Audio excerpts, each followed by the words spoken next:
Nós vamos apresentar aqui o funcionamento e a análise do desempenho de um amplificador de potência, circuito 3 estágios transistorizados, alimentação simples de 12 volts. Essa é uma arquitetura típica utilizada em aparelhos de rádio e que nós temos apenas a alimentação simples disponível. Ele está montado aqui na nossa protoboard. O circuito consiste num potenciômetro na entrada que vai dosar a quantidade de sinal que vai para o primeiro estágio, está aqui montado na protoboard. Primeiro transistor, o segundo estágio, a etapa de saída. A carga nós estamos usando no lugar do alto-falante um resistor de 10 ohms. E as formas de onda que nós temos aqui no osciloscópio, elas são as formas de onda que em amarelo é o sinal de entrada, que é o sinal que vai entrar na base do transistor. Aqui o sinal em azul é o coletor do primeiro transistor. O segundo estágio recebe o sinal em azul e no coletor do transistor PNP aqui nós temos o sinal roxo e no sinal sobre o alto-falante é a forma de onda verde. Primeiro ponto que a gente pode observar aqui é o ganho do circuito total, dividindo-se a amplitude do sinal sobre o resistor de carga pela entrada. Nós temos aqui 1,1 volt na saída e 50 mV na entrada. Nós temos um ganho de 21,5 aproximadamente. Esse é o ganho total do circuito, é o típico ganho de um amplificador de potência. O circuito basicamente consiste em 3 estágios. No primeiro estágio nós temos um BC548 que vai receber o seu sinal na sua base e a função principal do primeiro estágio não é efetivamente dar um ganho de tensão grande no sinal. Tem uma característica que este transistor ele recebe via emissor uma realimentação do sinal que está lá sobre o alto-falante. Recebe aqui via R6, um resistor de 1,5K, em que associado ao capacitor C3 e o R4 nós temos aqui um divisor de tensão CA, em que o sinal alternado ele sofre uma redução aqui de praticamente 22 vezes. Se nós dividirmos aqui o 1500 ohms por 68, nós temos 22 e o 22 acaba sendo o ganho global do amplificador. Esse sinal é realimentado no emissor do transistor do primeiro estágio e a diferença entre os sinais de base e emissor então é o sinal que vai proporcionar a corrente na base e consequentemente é o sinal que será amplificado. O sinal que nós temos no coletor do primeiro transistor é esse sinal em azul. Ele apresenta uma certa distorção do sinal da forma de onda da tensão, que é o que nós estamos medindo, porque a carga do primeiro estágio, que é o segundo estágio, é diretamente a base desse circuito acionador aqui, que é o nome que se usa para esse tipo de circuito no amplificador. Como a carga é uma junção base-emissor, a forma de onda da tensão ela sofre uma certa distorção. Porém, como o transistor bipolar é acionado por corrente, nós podemos ver que essa distorção aqui não afeta a qualidade do sinal, porque no coletor do transistor nós temos o sinal roxo aqui e o sinal não apresenta nenhuma distorção. O sinal no coletor ele é aplicado nas bases dos 2 transistores de saída em etapa complementar push-pull. Esse sinal aplicado na base do transistor NPN e via este outro transistor ele é aplicado na base do transistor PNP e a etapa de saída é a responsável então pelo casamento da impedância do sinal que aparece aqui na saída do acionador, porém em alta impedância ele tem que ter um acoplamento e um casamento da impedância para uma carga de baixa impedância que é um alto-falante 8 ohms, 16 ohms no caso de circuitos de baixa potência. No nosso caso aqui estamos usando um resistor de 10 ohms. A etapa de saída, nesse caso onde nós temos um circuito com alimentação simples, essa etapa de saída ela funciona com um capacitor na saída. O capacitor C6 ele tem a função de isolar o sinal CC que nós temos aqui entre os 2 emissores dos transistores de saída, que aqui nós temos a metade da tensão de alimentação, normalmente nós temos 6 volts aqui, então o capacitor deve isolar esse sinal CC e ele serve como fonte de alimentação para o semiciclo negativo. Basicamente a coisa funciona assim: quando o sinal é aplicado nas 2 bases, o semiciclo positivo ele é o responsável por acionar o transistor NPN. O transistor NPN ele só funciona com corrente no sentido positivo na sua base. Então o semiciclo positivo aciona o transistor de cima, o semiciclo passa via capacitor e é acoplado ao alto-falante. O semiciclo negativo ele desliga o transistor de cima, porém aciona o transistor PNP. Porém, como o transistor de cima está em corte, nós não temos uma ligação na fonte de alimentação. Então a corrente que vai circular no alto-falante ela tem que estar previamente armazenada no capacitor. Então o transistor de baixo baixo, ele conduz nesse sentido via alto-falante, invertendo o sentido da corrente no alto-falante, e daí nós temos o semiciclo negativo. Um outro detalhe importante deste circuito é o sistema de acionamento que é utilizado para a polarização dos dois transistores de saída. Esses transistores eles precisam ser previamente polarizados com uma baixa corrente e uma tensão suficiente para que o sinal alternado não precise vencer as barreiras de VBE dos dois transistores. Uma das maneiras de se polarizar etapas de saída em par complementar como este é usando diodos.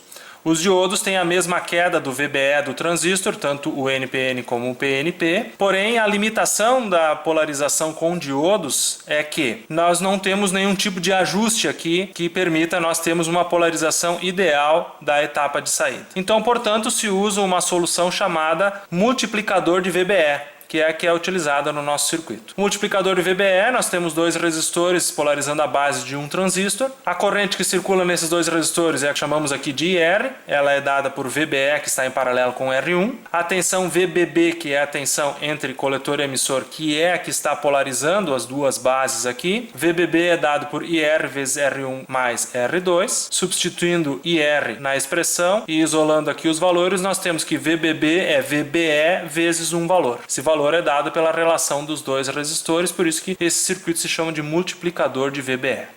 Vamos verificar aqui as formas de onda que nós podemos medir aqui no circuito e o comportamento dos diferentes estágios versus a variação da tensão de entrada. Aqui nós estamos aplicando um sinal de 100 mV na entrada, que é a metade do limite indicado no esquema elétrico. Nós vamos aumentar então a amplitude do sinal de entrada. Vamos ver o comportamento dos diferentes estágios. Lembrando que o amarelo é o sinal de entrada na base do primeiro transistor, o azul é no coletor da saída do primeiro estágio, o roxo é na saída do segundo estágio e o verde é sobre a carga. Aumentando-se o sinal de entrada até o seu limite de 200 mV, que é o que nós temos no esquema elétrico, nós temos ali o sinal de saída sem distorção. O sinal que apresentou a principal diferença, além do esperado, é justamente a saída do primeiro estágio, devido à sua carga ser uma carga não linear, mas a forma de onda de saída tem a sua qualidade preservada. O máximo de tensão de saída que nós conseguimos a pleno sinal de entrada, quando nós aplicamos 200 mV na entrada, nós temos 3,9 volts na saída, o que nos dá em torno de 200 mW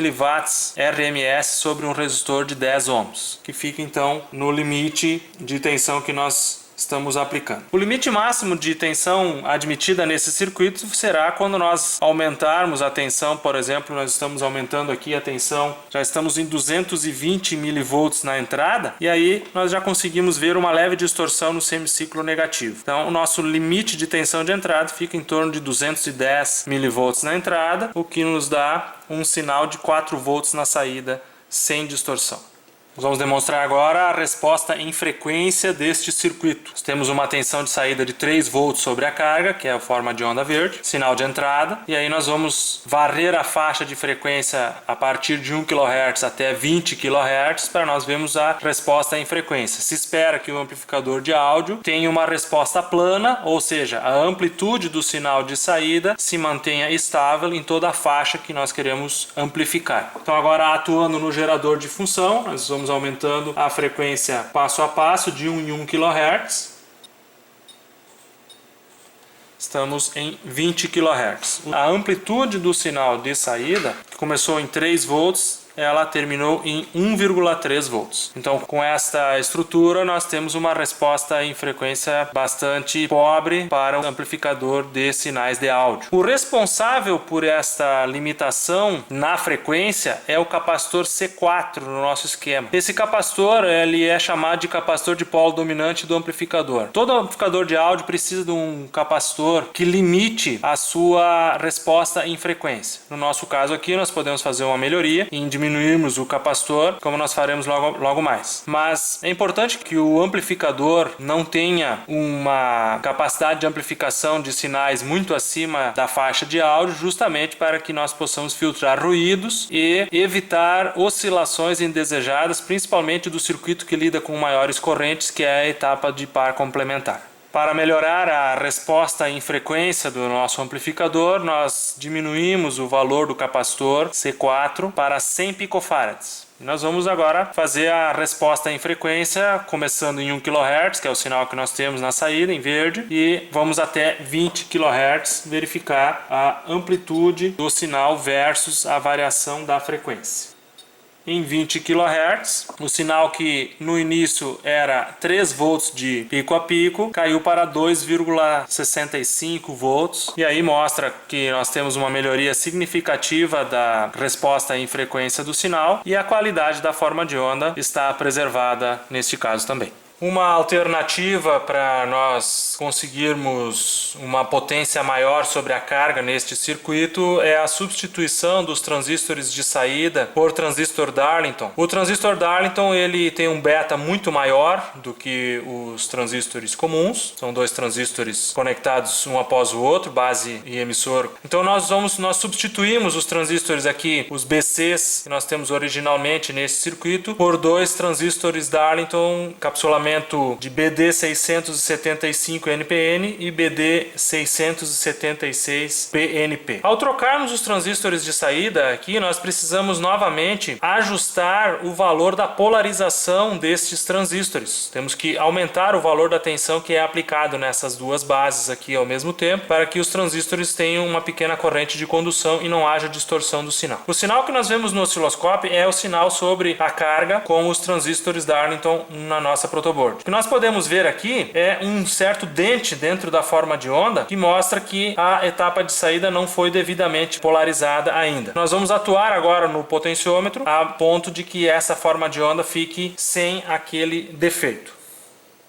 Atuando agora no potenciômetro, à medida que nós vamos ajustando o valor do potenciômetro, nós podemos ver que aquele defeito na forma de onda desaparece. Na medida que o defeito desaparece, o circuito de saída já está polarizado adequadamente e é a única medida que nós temos que fazer quando se substitui os transistores. Aqui nós substituímos esse potenciômetro de 220 ohms que estava originalmente por um valor um pouco maior, um trim-pot de 2,5K em série com um resistor de 1K, que permitiu um ajuste melhor da etapa da saída pelo multiplicador VBE. Para nós verificarmos o resultado final da troca dos transistores de saída por um par complementar Darlington, nós vamos aumentar o sinal de entrada no gerador de função. Nós vamos verificar aqui no sinal verde, que é o sinal que está sendo medido sobre a carga de 10 ohms, e vamos ver até que valor nós conseguimos de pico a pico na saída sem a distorção, e é basicamente 7,7 volts de pico a pico sobre a carga. Comparando com o valor original que nós tínhamos no circuito anterior, nós temos aqui praticamente 800 mW sobre a carga. Comparado com os 200 mW que nós tínhamos no circuito inicial, nós temos aí 4 vezes mais potência na carga, e nós temos aí um amplificador que pode ser usado por um circuito de rádio, que normalmente esses circuitos não tem mais que 1 watt de potência final.